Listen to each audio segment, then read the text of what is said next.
एक बार फिर से दोस्तों ग्रहण का सूतक काल 9 घंटे पहले ही लग जाता है। इस बार ग्रहण भारत में भी दिखाई देगा। यह चंद्र ग्रहण रात 11:31 पर आरंभ होगा और इसका समापन देर रात 3:56 पर होगा। शास्त्रों के अनुसार चंद्र ग्रहण के बाद दान पुण्य करने का और गंगा आदि स्नान करने का बड़ा ही महत्व है।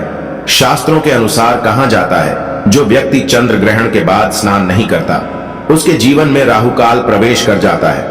शनिदेव उसके पीछे लग जाते हैं और उसके पूरे कुल का विनाश कर देते हैं। इसीलिए चंद्र ग्रहण के दौरान नहाते समय नहाने वाली बाल्टी में पानी में डाल लेना, यह एक चीज, और स्नान जरूर करना। दोस्तों, अगर आप धनबाद ना हो जाएं, करोड़पति ना हो जाएं, बीमारी से हमेशा आप बचे रहेंगे, आप मालामाल हो जाएंगे, आपका भाग्य चमक जाएगा। आपको हम स्माइल फैमिलीज की तरफ से यह भरोसा दिलाते हैं कि आप जहां भी जाओगे, धन की देवी माता लक्ष्मी आपको दोनों हाथों से धन की वर्षा करेंगी। देखिए, आज हम आपको बताएंगे कि ग्रहण के दौरान कैसे स्नान करना चाहिए और कब स्नान करना चाहिए, किस समय स्नान करें ताकि ग्रहण का प्रभाव आपके जीवन पर ना पड़े। ग्रहण में नहाना बहुत ही आवश्यक है, लेकिन कब नहाना चाहिए यह हम आपको बताएंगे। आज का वीडियो बहुत ही सुंदर है, इसलिए अंत तक बने रहना और एक लाइक जरूर करें और हाँ, कमेंट बॉक्स में अपनी राशि भी डाल दीजिएगा। यदि हमारे पास कोई उपाय होगा तो वह आकर हम आपके कमेंट के रिप्लाई में बता देंगे। दोस्तों, पहले हम नहाने का तरीका बताएंगे, फिर आपको ग्रहण के दौरान नहाने वाली प्रक्रिया बताएंगे। तो चलिए जानते हैं नहाने के प्रकार कैसे होते हैं। आइए शुरू करते हैं।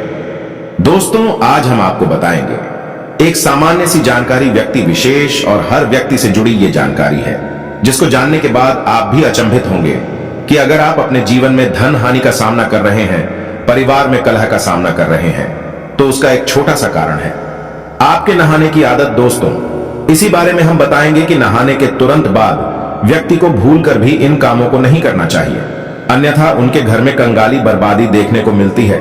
और दोस्तों, चाहे कुछ भी हो जाए, भूलकर भी ऐसे स्नान कभी मत करना, नहीं तो आपका परिवार बर्बाद हो जाएगा। दोस्तों, इसका सीधा सीधा कारण होते हैं हम स्वयं कुछ ऐसी गलतियां करते हैं जिनकी वजह से हमें परेशानियां देखने को मिलती है। आगे बढ़ने से पहले आपसे एक विनती करते हैं कि अभी तक आपने हमारे चैनल को सब्सक्राइब नहीं किया है तो चैनल को सब्सक्राइब करके बेल आइकन जरूर दबाइएगा।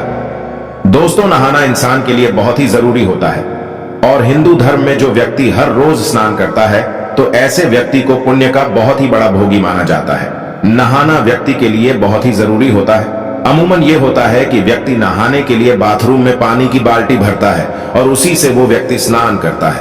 ये तो बहुत ही अच्छी बात है, लेकिन कई लोग क्या करते हैं कि नहाने के बाद बाल्टी और जो नहाने की सामग्री है उसको ऐसे ही छोड़ देते हैं। दोस्तों, बाल्टी में आधा जल भरकर ऐसे ही रख देते हैं। ये बहुत ही बुरी आदत है। नहाने के बाद बाल्टी को सीधा नहीं रखना चाहिए, उसे तुरंत उल्टा करके रखें। दोस्तों, ऐसा माना जाता है कि नहाने के बाद जो पानी छोड़ दिया जाता है उसमें अगर घर का कोई दूसरा व्यक्ति, घर का कोई भी दूसरा सदस्य अगर स्नान कर लेता है तो उससे उसकी उम्र घटती है और साथ ही साथ नकारात्मक प्रभाव पड़ते हैं। दोस्तों, हर व्यक्ति अपनी किस्मत का धनी होता है। हर व्यक्ति के पास अपनी एक सकारात्मकता होती है, अपनी एक नकारात्मकता होती है, जिसके अनुरूप अगर आपका समय बुरा चल रहा होता है और अगर आप ऐसा कार्य करते हैं तो आपके परिवार के लोगों को भी उतना ही देखना पड़ता है जितना आपको देखना पड़ता है। तो नहाने के तुरंत बाद आपको कभी भी अपनी बाल्टी में जल भरकर नहीं रखना चाहिए। दोस्तों, इससे कई नुकसान हैं। एक तो पानी की बर्बादी होती है, साथ ही साथ परिवार में कष्ट बढ़ते हैं। ऐसे में भूल कर भी ये कार्य तो भूल कर भी ना करें और अगर संभव हो तो आपको नहाने के लिए शावर का यूज करना चाहिए। इससे धरती का जल भी बचता है और साथ ही साथ आपके कार्य में पानी भी कम लगता है। दोस्तों, अगर आप ऐसा भी नहीं करते हैं तो कोई बात नहीं, पर आपको भूल कर भी नहाने का पानी नहीं छोड़ना चाहिए ताकि इससे आपको बर्बादी का सामना ना करना पड़े। दोस्तों, एक बात और है कि कई लोग क्या करते हैं कि नहाने के बाद विशेष तौर पर पुरुष अपने जो भीतर पहनने वाले कपड़े होते हैं, बनियान और अंडरवियर, कभी भी ऐसे कपड़े महिलाओं से नहीं धुलवाने चाहिए। ऐसे कपड़े जब कोई स्त्री धोती है तो पूरे परिवार को पाप लग जाता है। दोस्तों, इन वस्त्रों को अंतर्वस्त्र कहा जाता है। इन्हें व्यक्ति को स्वयं ही धोना चाहिए। इसे बाथरूम में ऐसे ही छोड़कर नहीं रखना चाहिए और विशेष तौर से इन्हें रात्रि के समय में तो गिला करके भूल कर भी नहीं छोड़ना चाहिए। इससे घर में नकारात्मकता आती है और व्यक्ति विशेष के अंदर अगर नकारात्मकता प्रवेश कर जाती है तो उसके जीवन में बहुत बड़े कष्ट देखने को मिलते हैं। दोस्तों, इसलिए स्त्री और पुरुष को अपने अंतर वस्त्र खुद ही धोने चाहिए। इसे गलती से भी किसी दूसरे व्यक्ति से नहीं धुलवाना चाहिए और इस बात का आपको विशेष ध्यान रखना चाहिए। लेकिन हाँ, जब कोई पति अपनी पत्नी से अंडरवियर या अंतर वस्त्र धुलवाता है तो उसके पति को दोष लगाते हैं और उसके पति की धीरे धीरे कंगाली बर्बादी तथा जब उन पर दोष लगाते हैं तो उनकी मृत्यु भी हो जाती है। वह बीमार पड़ जाते हैं, उनके जीवन पर ग्रहण लग जाता है। इसीलिए अंतर वस्त्र स्वयं ही धोने चाहिए।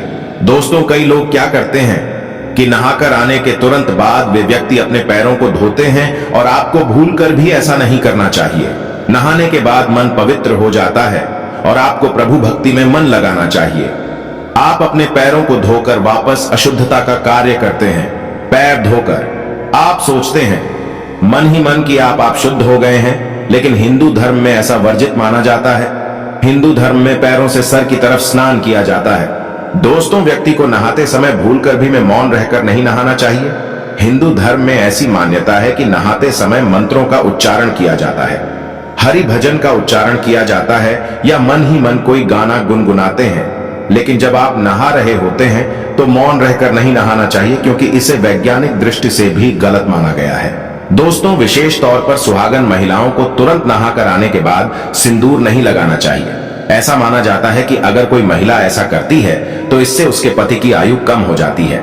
लेकिन हाँ, सिंदूर तो नहाने के बाद ही लगाया जाता है। दोस्तों, लेकिन जब आप नहा कर आए तब आपको यह ध्यान रखना चाहिए कि अगर आपके बाल गीले हैं तब ऐसे में आपको बालों में सिंदूर नहीं लगना चाहिए, क्योंकि ऐसा करने से सिंदूर का अपमान होता है और इसके साथ ही आपके ऊपर नकारात्मक प्रभाव आते हैं तथा नकारात्मक विचार आ जाते हैं। तो ऐसे में आपको इसे लगाने से बचना चाहिए।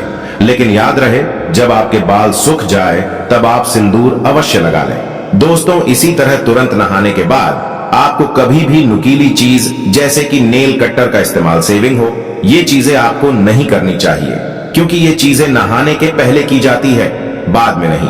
अगर नहाने के बाद आप ये चीजें करते हैं तो नहाने का पुण्य आपको प्राप्त नहीं होता है। दोस्तों, कई लोग क्या करते हैं कि नहाने के तुरंत बाद अग्नि को स्पर्श कर लेते हैं। नहाने के तुरंत बाद भूखे पेट कभी भी अग्नि को स्पर्श नहीं किया जाता। अग्नि को भोग लगाने के बाद ही अग्नि को स्पर्श किया जाता है। जब भी महिलाएं और पुरुष चाहे कोई भी हो, नहाने के तुरंत बाद आप चूल्हे को नहीं छुए। दोस्तों, ग्रामीण इलाके में जो रहते हैं, गांव में जो रहते हैं, वो इस बात को बखूबी जानते हैं। तो आपको क्या करना है, कुछ भी एक दाना या आप फ्रूट भी खा सकते हैं। उसको खाकर उसके बाद आप चूल्हे को अग्निदेव को हाथ जोड़ने के बाद माता अन्नपूर्णा से प्रार्थना करने के बाद छू सकते हैं, ताकि आपके घर और परिवार के लिए सदैव वो कार्य मंगलमय हो। तो आपको नहाने के तुरंत बाद चूल्हे को नहीं छूना चाहिए। दोस्तों, कई महिलाएं क्या करती हैं कि नहाने के तुरंत बाद श्रृंगार आदि कार्य करती है। हिंदू शास्त्रों के अंदर इसे वर्जित माना गया है। आप कहेंगे कि श्रृंगार तो नहाने के बाद ही किया जाता है, तो आपकी बात बिल्कुल सही है। लेकिन नहाने के तुरंत बाद आपको सबसे पहले अपने बालों को सुखाना चाहिए, और अगर आपके खुले बाल है तो इसे आपको बांध लेना चाहिए। ऐसा माना जाता है कि खुले बालों में नकारात्मक शक्ति बहुत ही जल्दी प्रवेश कर जाती है, और गीले बालों के साथ ही नहीं, बल्कि आपको गीले बालों को सुखाकर ही आपको अपने आगे के कार्य करने चाहिए। तो अगर आपके बाल गीले हैं तब आपको कभी भी श्रृंगार कार्य नहीं करना चाहिए, ताकि आपको उसका पुण्य फल प्राप्त हो, ना कि आपको उसका नुकसान देखने को मिल जाए। दोस्तों, कई लोग क्या करते हैं कि नदी स्नान करते हैं, तो आपको यह जरूर ध्यान रखना चाहिए कि जब भी आप नदी स्नान करें तब नदी का स्नान करने से पहले सबसे पहले आपको अपने हाथों से, आप जब नदी के अंदर प्रवेश करें तब आपको नदी माता को प्रणाम, और साथ ही अपने अच्छे स्वास्थ्य की कामना के साथ ही आपको नदी में प्रवेश करना चाहिए।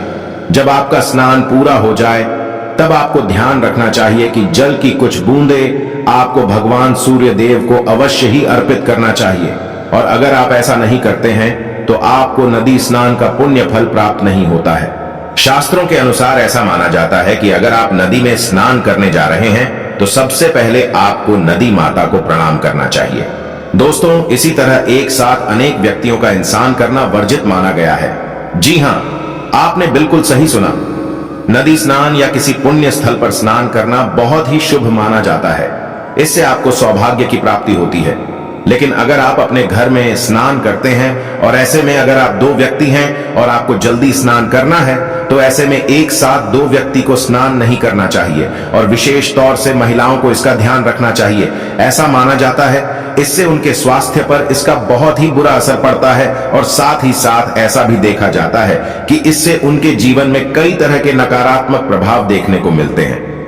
दोस्तों, इसी तरह नहाते समय व्यक्ति को अपना मुख कभी भी दक्षिण दिशा की तरफ नहीं रखना चाहिए। दक्षिण की तरफ मुख करके कोई भी व्यक्ति स्नान करता है तो वो ध्यान रखें, ये दिशा पितरों की दिशा मानी जाती है। दोस्तों, एक बार अगर आप ऐसा करते हैं तो कोई बात नहीं होती, लेकिन अगर आप बार बार ऐसी गलतियां करते हैं, लगातार ऐसा करते रहते हैं, तो आपके ऊपर पितृदोष हावी हो जाता है, तो आपको इससे बचना चाहिए। दोस्तों, इसी तरह माना जाता है कि सूर्यास्त के बाद कभी भी स्नान नहीं करना चाहिए, विशेष तौर पर जब सूर्य अस्त हो रहा हो। उसके बाद आप गर्मी की थकान में रहते हैं और कई व्यक्ति स्नान करते हैं, जो कि अच्छी आदत है दोस्तों, लेकिन आपको सूर्यास्त के समय, जिसे गौधुली बेला कहा जाता है, उस समय विशेष तौर से आपको स्नान करने से बचना चाहिए, अन्यथा आपको कई प्रकार की हानि का सामना करना पड़ता है। दोस्तों, इसी तरह जो छोटे बच्चे होते हैं, छोटे बच्चों को नहाने के तुरंत बाद आपको काला टीका लगाना नहीं भूलना चाहिए। ऐसा माना जाता है कि छोटे बच्चे देव आत्मा होते हैं, उनके ऊपर उनके विकार नहीं होते, जिसकी वजह से नकारात्मक शक्तियां उनके ऊपर बहुत जल्द हावी हो जाती है तथा उनको नजर लग जाती है। तो ऐसे में भूल कर भी किसी भी माता पिता को अपने बच्चों को नहाने के बाद साबुत नहीं छोड़ना चाहिए। काला टीका या काला धागा गले में जरूर होना चाहिए।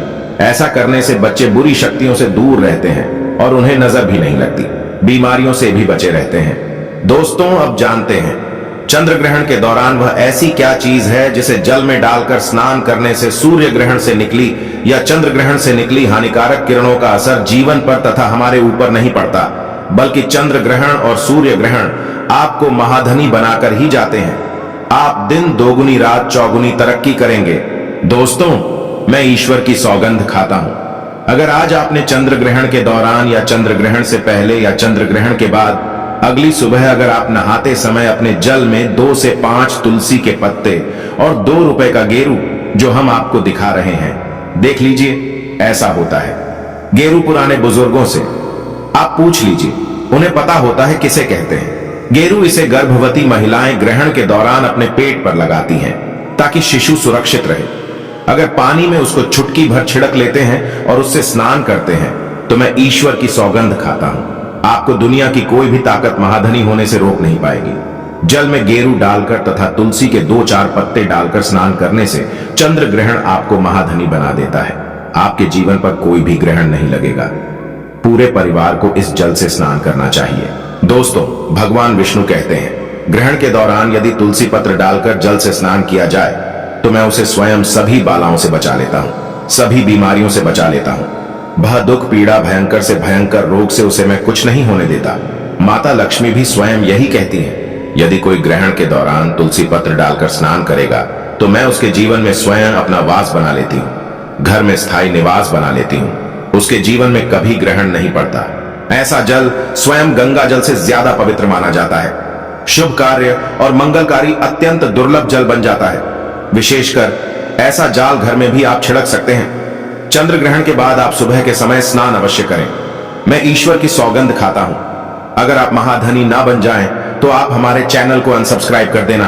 दोस्तों, हम भी ये जरूर करते हैं, ग्रहण के बाद थोड़ा गेरू चुटकी भर डालकर हम अपने पूरे परिवार सहित स्नान जरूर करते हैं। आप भी जरूर करें।